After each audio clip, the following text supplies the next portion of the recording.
وہ غلطیاں جو عام طور سے ہماری نمازوں میں ہو جاتی ہیں اور ان کی طرف ہمارا دھیان بھی نہیں ہوتا ہے۔ مختصر طور پر چیزیں بیان کی گئی تھیں، آج کے اس خطبے میں انشاءاللہ اس چیز کو میں مکمل کرنے کی کوشش کروں گا۔ وجہ یہ ہے کہ یہاں پر یہ دو خطبے کیوں کیے جا رہے ہیں؟ میں نے آپ کو پہلے والے خطبے میں بیان کیا تھا کہ یہ وہ عبادت ہے جو اللہ تعالیٰ نے معراج کے موقع پر نبی صلی اللہ علیہ وسلم کو دی، اور کلمہ توحید کے بعد سب سے پہلی عبادت کو اللہ تعالیٰ نے ہمارا فرض کی ہے، وہ کیا ہے؟ صلاۃ اور نماز ہے۔ رکوع تک کا معاملہ ہو چکا ہے کہ ہم لوگ رکوع لے جاتے ہیں اور رکوع سے اٹھتے ہیں۔ اس کے بعد کی دعا رسول اللہ صلی اللہ علیہ وسلم نے ارشاد فرمایا تھا، ایک صحابی رسول نے سمیع اللہ لمن حمدہ کے جواب میں ربنا ولک الحمد حمدا کثیرا طیبا مبارکا فیہ پڑھ دیا۔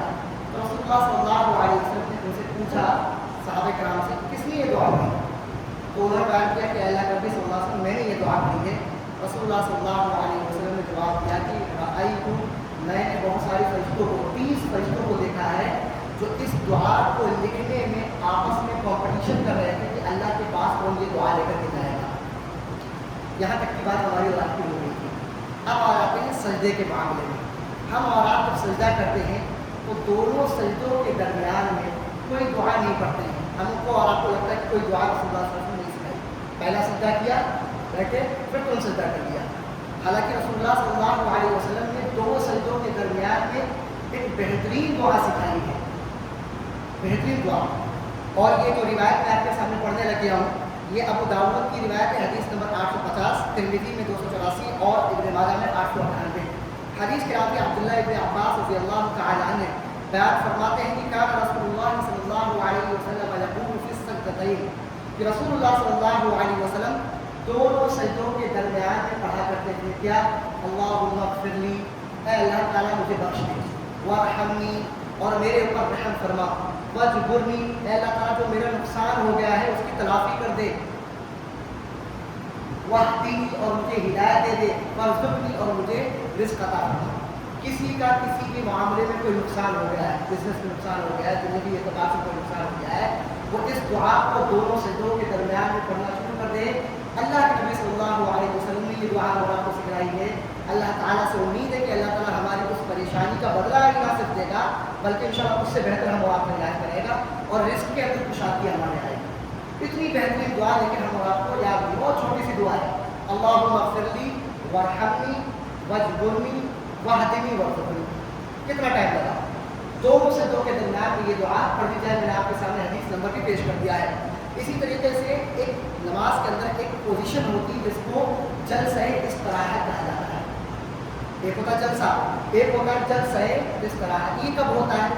جب ہم پہلی رکعت یا تیسری رکعت میں دوسرے سجدے کے بعد اٹھتے ہیں تو اس پوزیشن کو جلسہ استراحت کہا جاتا ہے۔ عام طور سے ہمارے یہاں اس کے اوپر خیال نہیں کیا جاتا ہے، حالانکہ رسول اللہ صلی اللہ علیہ وسلم کی تعلیم ہے کہ ہم جلسہ استراحت کیا کریں۔ حدیث دیکھیں، بخاری کی روایت ہے، حدیث نمبر 823 823۔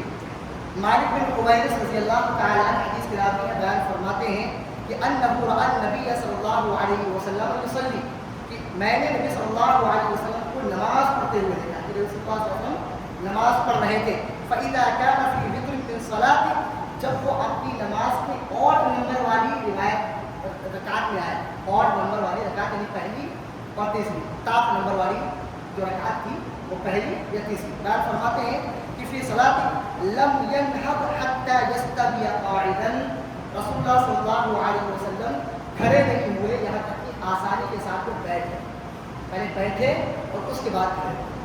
یہ کیا ہے؟ جلسہ استراحت ہے۔ اس کے اوپر بھی ہمارے یہاں خیال رکھنا چاہیے۔ اس کا فائدہ یہ ہوگا کہ ہمارے یہاں کیا ہوتا ہے، امام صاحب تو رکوع سے نماز پڑھا رہے ہوتے ہیں، جلسہ استراحت نہیں ہو رہا ہوتا تو امام سے پہلے ہم کھڑے ہو جاتا ہے، اور جو امام سے پہلے کھڑا ہوتا ہے یا پہلے جو ہے رکوع سجدہ کر لیتا ہے، اس کے بارے میں وعید آئی ہوئی کو ہم اور آپ ابھی انشاءاللہ سماعت فرمائیں گے۔ سجدہ کیسے کریں؟ افسوس کا مقام یہ کہ ہم اور آپ کی سجدوں کے اندر بھی غلطیاں ہیں۔ نماز کی اہم چیز سجدہ بھی ہم اور آپ کو صحیح طریقے کا جو رسول اللہ صلی اللہ علیہ وسلم کی تعلیم ہے اس کے مطابق کرنا نہیں آتا ہے۔ سب سے پہلی چیز ہم نے سجدہ کیا اور یہ ساری کی ساری کوہنیاں ہم نے زمین میں بچھا دی، یہ عام ہے ہمارے یہاں۔ رسول اللہ صلی اللہ علیہ وسلم نے اس چیز سے منع کیا ہے۔ حدیث ہم اور دیکھیں، یہ صحیح بخاری کے اندر صحیح مسلم کے اندر دونوں میں یہ حدیث موجود ہے، اور بخاری میں دو روایت ہوئی ہے۔ حدیث نمبر 532 اور دوسری جگہ آئی ہوئی 822 یہ بخاری کے اندر اور صحیح مسلم کے اندر ہے 493 نمبر حدیث. انس رضی اللہ تعالی عنہ بیان فرماتے ہیں کہ رسول اللہ صلی اللہ علیہ وسلم نے ارشاد فرمایا اعتدلوا فی السجود ولا یبسط احدکم ذراعیہ انبساط الکلب. آپ سجدوں کے اندر سکون اختیار کیا کرو اور جب سجدہ کرو تو ایک جانور ہے وہ بیٹھتا ہے کس طریقے سے بیٹھتا ہے فرمایا اس طریقے سے آپ اپنی کوہنیوں کو نماز کے دوران سجدے کے دوران زمین پر بچھایا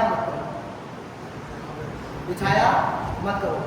یہ تعلیم یہ منع کیا گیا ہے ہمارے یہاں عام طور سے بچاتے خاص طور سے چھوٹے چھوٹے بچے کو طریقہ نہیں پتا ہوتا وہ کر لیتے ہیں. تو ہم کو بھی پتا ہونا چاہیے چھوٹے بچوں کو بھی ہم اور آپ کو سکھانا چاہیے. یہ بہت اہم چیز ہے. کیسا ہونا چاہیے؟ کوہنیاں ہمارے پیٹ اور ہمارے گانوں سے الگ ہیں. کوہنی جو ہوتی ہے نا وہ ہمارے پیٹ اور ہمارے گانوں سے الگ ہونی چاہیے. رسول اللہ صلی اللہ علیہ وسلم کی حدیث صحیح مسلم میں ابو داؤد میں اور نسائی میں آئی ہوئی ہے. میں آپ کے سامنے یہ حدیث نمبر جان بوجھ کے پیش کر رہا ہوں اور لکھ کے اس لیے لے کے آیا ہوں تاکہ کوئی شک و شبہ باقی نہ رہے. اور میں اپنی بات پیش ہی نہیں کر رہا ہوں, میں حدیث آپ کے سامنے پیش کر رہا ہوں اور اس کا ترجمہ یہ دے رہا ہوں. صحیح مسلم کے اندر حدیث نمبر 496, ابو داؤد میں 898, نسائی میں 1109 نمبر روایت ہے.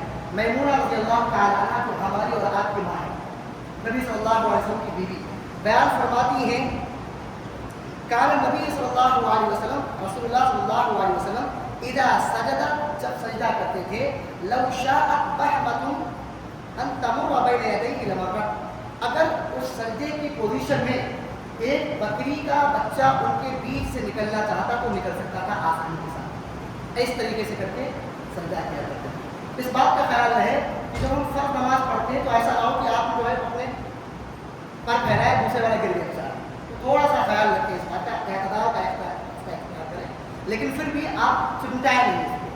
یہ بھی میں نے آپ کو صحیح مسلم کی روایت آپ کے سامنے پیش کرتی ہے. اچھا, سجدے میں ہماری انگلیاں, پیروں کی انگلیاں کیسی ہونی چاہیے, یہ تک ہم کو نبی صلی اللہ علیہ وسلم نے تعلیم دی ہے. حدیث بخاری کی ہے, حدیث نمبر 828. رسول اللہ صلی اللہ علیہ وسلم کے بارے میں آتا ہے, ابو حمید رضی اللہ تعالیٰ عنہ فرماتے ہیں کہ یستقبل باطراف رجلیہ القبلہ. رسول اللہ صلی اللہ علیہ وسلم جب نماز پڑھتے تو نماز کے دوران آپ کے سجدے کی حالت میں آپ کی انگلیوں کی جو پوزیشن ہوتی تھی وہ قبلے کی جانب ہوتی تھی. یعنی جب آپ صلی اللہ علیہ وسلم نماز پڑھتے تھے تو اس طریقے سے کر کے اپنی انگلیوں کو موڑ دیا کرتے تھے. ہمارے ایسے کر لیا, ٹیڑھا کر دیا, سجدہ کر دیا, جیسا چاہو کر لو, ہمارے لیے چل رہا ہے, یہ غلط ہے. ہم اور آپ کو ان تمام چیزوں کی طرف دھیان دینا چاہیے. اچھا, نماز میں پھر ہم نے نیت باندھی, اس کے بعد مسجد کا معائنہ بھی ہوتا ہے. کھڑکیاں کتنی ہیں, پنکھے کون سی کمپنی کے, اے سی چل رہا ہے کہ نہیں چل رہا ہے, کتنے پہ چل رہا ہے, امام صاحب سیدھے کھڑے ہیں کہ ٹیڑھے کھڑے ہیں, کسی نے ٹوپی لگائی کہ نہیں لگائی, سامنے والے دو لوگ بات کر رہے تھے کہ نہیں کر رہے تھے. ابھی نماز نیت باندھی, اس کے بعد کا معاملہ بتا رہا ہوں آپ کے یہاں. بہت غلط چیز ہے. نماز جب آپ نے نیت باندھ لی, اس میں بہت ساری احادیث اور بہت ساری تواتر موجود ہیں. جو سب سے آسان طریقہ یہ ہے کہ نماز کے دوران ہماری نگاہ ہمارے سجدے کی جگہ پر ہونی چاہیے پوری نماز میں, اور جب ہم تشہد میں بیٹھے تو ہماری انگلی پر ہونی چاہیے. بس پوری نماز میں 2 جگہ اپنی نگاہ ہم اور آپ رکھیں. دیکھیں رسول اللہ صلی اللہ علیہ وسلم کی حدیث, ابو ہریرہ رضی اللہ تعالیٰ عنہ حدیث کے راوی ہیں, بیان فرماتے ہیں کہ رسول اللہ صلی اللہ علیہ وسلم نے ارشاد فرمایا لا ينتهين اقوام عن رفعهم ابصارهم عند الدعاء في الصلاة الى السماء او لتخطفن ابصارهم. یہ بخاری کے اندر حدیث نمبر 750 اور صحیح مسلم میں 429 نمبر حدیث. رسول اللہ صلی اللہ علیہ وسلم بیان فرمایا کہ لوگوں کو ڈرنا چاہیے جو لوگ اپنی نماز میں دعا کے وقت اپنی نظریں آسمان کی طرف کرتے ہیں یا ادھر ادھر دیکھتے ہیں. کیا ڈرنا چاہیے کہ کہیں اللہ تعالیٰ ہم کو اندھا نہ کر دے. کتنی بڑی بات, کہیں اللہ تعالیٰ ہم کو اندھا نہ کر دے. کتنی بڑی بھائی چل رہا ادھر کھلوا ہے, ایسے کرتے دیکھ لیا, یہ ہو جاتا ہے ہمارے لیے غلط ہے. خشوع خضوع کے خلاف ہے. نمازوں کے اندر ہمارا ثواب کم ہو جاتا ہے اور جان بوجھ کے کیا جائے, حدیث پتہ ہونے کے بعد نماز ہی فاسد ہو جائے گی ہماری بات. اسی طریقے سے امام کی ہم پیروی کریں, امام سے پہلے نہ رکوع کریں, نہ سجدہ کریں, نہ پہلے اٹھیں. یہ امام بنایا اس لیے گیا ہے بھائی اپنے آپ سے پڑھنا تو امام کی ضرورت کہتے ہیں, اپنے پڑھ لو بھائی. امام کی اقتداء کا آپ کو حکم دیا گیا اور یہ واجب عمل ہے. اور رسول اللہ صلی اللہ علیہ وسلم جو ایسا نہیں کرتا ہے اس کی وعید بیان فرمائی. وعید کیا ہے؟ صحیح بخاری کے اندر حدیث نمبر 691, صحیح مسلم کے اندر حدیث نمبر 427. آپ غور کر رہے ہوں گے میں صحیح ہے سے کتابیں زیادہ لے کر کے آیا.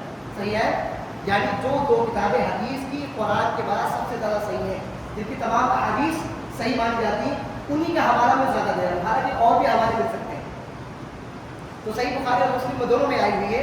ابو ہریرہ رضی اللہ تعالیٰ عنہ حدیث کے راوی ہیں، بیان فرماتے ہیں اما یخشى احدکم اذا رفع رأسه قبل الامام ان یجعل اللہ رأسه رأس الحمار، کہ ان لوگوں کو ڈرنا چاہیے جو امام سے پہلے اپنا سر اٹھا لیتے ہیں یا امام سے پہلے کوئی بھی پوزیشن اختیار کرتے ہیں. کیا کرنا چاہیے کہ ان یجعل اللہ رأسه رأس الحمار، کہ کہیں اللہ تعالیٰ ان کی شکل گدھے جیسی نہ بنا دے. یہ بخاری کے اندر اور صحیح مسلم کے اندر موجود ہے حدیث. ہمارے یہاں یہ عام ہے، امام صاحب کھڑے بھی نہیں، اس سے پہلے دو چار لوگ پہلے کھڑے ہو، گویا کہ امام صاحب کو بتانا چاہیں کہ امام صاحب ایسے نماز پڑھی جاتی ہے. آپ کو نہیں آتا، ہم بتائیے آپ کو، سکون سے پڑھیں. یہاں تک کہ آتی ہے بات، روایت آتی ہے، اور برا رضی اللہ تعالیٰ عنہ، یہ بخاری کے اندر موجود ہے حدیث نمبر 811 اور مسلم کے اندر 474. برا کہتے ہیں کہ ہم اور آپ، ہم رسول اللہ صلی اللہ علیہ وسلم کے پیچھے نماز پڑھتے تھے، یہاں تک کہ رکوع کے بعد جب تک ہم میں سے کوئی شخص رسول اللہ صلی اللہ علیہ وسلم کو سجدے کی حالت میں نہ دیکھ لیتا تب تک ہم سجدے میں جاتے ہی نہیں. یعنی امام سجدے میں چلا گیا، اس کے بعد ہم نے سجدے میں جانا شروع کیا. امام نے سجدے سے سب اٹھا لیا، اس کے بعد ہم نے اٹھایا. امام بالکل کھڑا ہو گیا دوسری رکعت کے لیے، اس کے بعد ہم کھڑے ہوئے.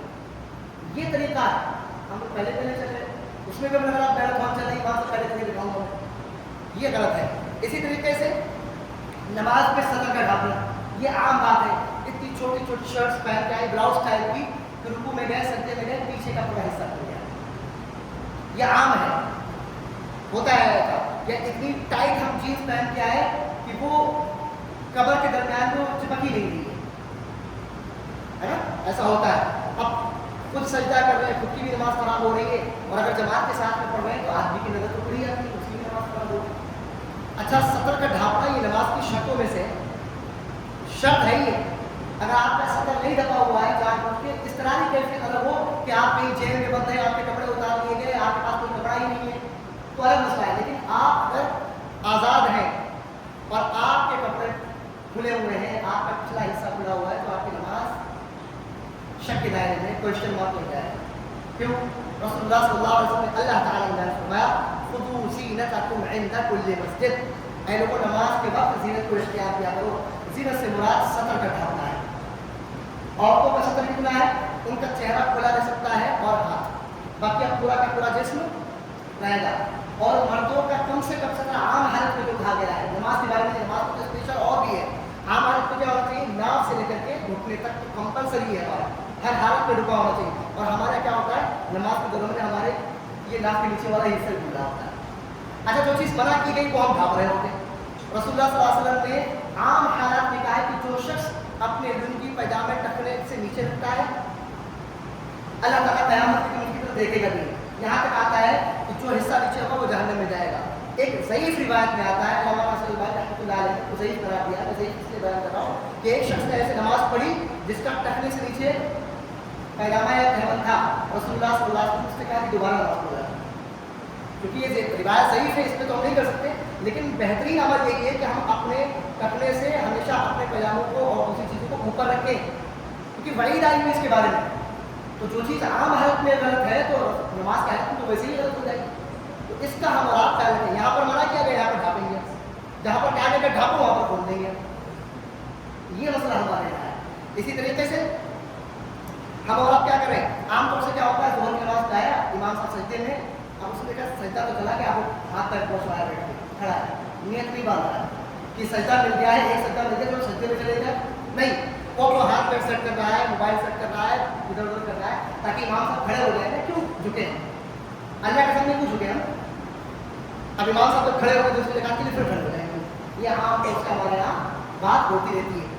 وہ ایک سجدہ جسے تو گرا سمجھتا ہے، اقبال نے کہا تھا نا، وہ ایک سجدہ جسے تو گرا سمجھتا ہے 1000 سجدوں سے دیتا ہے آدمی کو نجات. ابلیس نے کتنے سجدوں سے بنا دیا تھا؟ اللہ تعالیٰ نے ایک ہی سجدے کی بات کی تھی. ہمارے یہاں ایک سجدے کو بھی گرا سمجھا جا رہا ہے. کھڑے ہو جائیں گے اس کے بعد کہیں گے، امام صاحب کھڑے ہو جائیں گے اس کے بعد ہوتا ہے، ایسا کہیں ہوتا ہے، غلط ہے. آپ آئے، حدیث میں تو یہاں تک آئے کہ صحابہ رسول آئے، انہوں نے کہا کہ رکوع میں رسول اللہ صلی اللہ علیہ وسلم، انہوں نے وہیں سے نیت باندھ کے رکوع میں چلے تو چلتے چلتے چلے آئے. یہاں تک کا معاملہ ہے. ہمارے یہاں تو کوئی ہے ہی نہیں، جو جیسے چاہنے کرتا ہے، غلط ہے. اسی طریقے سے ہم اور آپ اس کا بھی خیال رکھیں سوترے کا. کہیں بھی نیت باندھی, کہیں بھی کھڑے ہو گئے. سترہ بعض احباب کے نزدیک واجب ہے. یہ سترہ کیا ہوتا ہے؟ رسول اللہ صلی اللہ علیہ وسلم کے صحابہ کا معمول یہ ہوتا تھا کہ رسول اللہ صلی اللہ علیہ وسلم کے صحابہ کھمبے کے پیچھے یا ایسی چیزوں کے پیچھے نماز پڑھتے تھے کہ آدمی آگے سے نہ گزرے. یہاں پر اس چیز پہ واضح کرتا چلوں, چاہے نمازی کے آگے یہاں گزرنا ہو یا حرم میں ہو, ہر جگہ غلط ہے, ہر جگہ غلط ہے. حرم میں جو حالات تھی وہ حرام نہیں ہو رہی, اسپیشلی معاملات بہت غلط مسئلہ ہے. ٹھیک ہے, تو ہم اور آپ حدیث دیکھیں. ابو جہیل رضی اللہ تعالیٰ کی حدیث بخاری کی ہے 510 اور مسلم میں 507. بیان فرماتے ہیں کہ اگر ایک آدمی کو نمازی کے آگے سے گزرنے کا گناہ معلوم ہو جائے تو وہ آدمی کے سامنے 40 دن 40 مہینے 40 سال تک بیٹھا رہے. اچھا, یہ تو گزرنے والے کی بات کی گئی. اب ہم اور کو یہ پتا نہیں ہے, کہیں بھی کھڑے ہو کر نیت باندھ, وہیں پہ نکلنے والا راستہ ہے وہیں پہ نیت باندھ. تو ایسی جگہوں سے بھی ہم اور آپ کوشش کریں جہاں سے نکلنے کا راستہ ہے آگے ہو کر کے نماز پڑھیں, تاکہ اپنی نماز بھی آپ کی درست ہو جائے اور دوسرے کو گناہ بھی نہ ملے, ہے نا. سترا ہوتا تھا, کوئی بھی چیز رسول اللہ صلی اللہ علیہ وسلم صحابہ سے آتا ہے کہ وہ اپنا جو ہے ایسا ہی گاڑ دیا کرتے تھے. بعض جو ہے مسجدوں میں ایسی جیسی چیزیں آپ کو مل جاتی ہیں سترا, یہاں پر نہیں. انشاءاللہ اللہ تعالیٰ چاہا تو یہاں پر بھی ہو جائے, ہے نا. تو اس بات کا ہم اور آپ خیال رکھیں. اسی طریقے سے سنن رواتب جو سنت موقع ان کا بہت خیال کیا جائے. حضرت عائشہ رضی اللہ تعالیٰ کی حدیث ترمذی میں 414 نمبر اور ام حبیبہ رضی اللہ عنہ, دونوں رسول اللہ صلی اللہ علیہ وسلم کی بیویاں ہیں, ہماری اور آپ کی ماں. صحیح مسلم میں 728 نمبر بیان فرماتی ہے دونوں کہ رسول اللہ صلی اللہ علیہ وسلم نے ارشاد فرمایا, کیا ارشاد فرمایا, من صابر على 12 ركعة من السنة بنى الله له بيتا في الجنة. کہ جو شخص 12 رکعات سنتوں پر عمل کرتا رہے ہر دن, اللہ تعالیٰ اس شخص کے لیے جنت میں گھر بناتا ہے. وہ 12 رکعات کون کون سی ہیں؟ پہلی فجر کی 2 سنتیں آپ گنتے رہیے, تو ظہر سے پہلے کی 4 سنتیں کتنی ہو گئی؟ 6. ظہر کے بعد کی 2 سنتیں کتنی ہو گئی؟ 8. مغرب کے بعد کی 2 سنتیں کتنی ہو گئی؟ 10. اور عشاء کے بعد کی 2 سنتیں کتنی ہو گئی؟ 12. ان پر اگر ہم معمول کے ساتھ عمل کریں تو اللہ تعالیٰ ہمارے لیے جنت میں گھر بنائے گا. اچھا, ایک چیز اور ہے, ہمارے معمول کیا ہوتا ہے, امام صاحب نے نماز کھڑی کر دی, اس کے بعد لوگ اپنی سنتیں پڑھ رہے ہیں. یہ طریقہ سے نہیں ہے, حدیث کے خلاف ہے.